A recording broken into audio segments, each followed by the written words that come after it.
Hey guys, another question came in about concussions specifically, and can you develop dysautonomia after concussion? The answer is a resounding yes. You can develop dysautonomia after a concussion. One of the biggest reasons why is when we get a concussion or have a head injury, whether it's, from a whiplash injury, we actually hit our head, there's different mechanisms to having these concussions, but a lot of times what happens is it's affecting the brainstem function, which is where we see a lot of our autonomic control happen.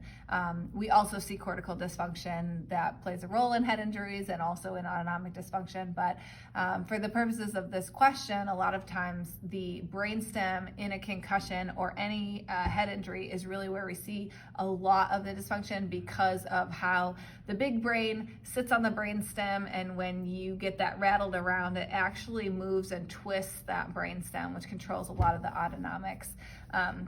So those are the areas that we find to be dysfunctional in the brain a lot of times after a head injury, and those are also the areas that control the majority of our autonomic function. So those things do go hand in hand.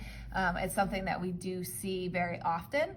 And you can also have autonomic dysfunction after a concussion without maybe meeting the criteria for a full-blown autonomic disorder, or you may in fact meet the criteria for that disorder. So if you're having symptoms of autonomic dysfunction, definitely go and get evaluated and figure out where those are coming from.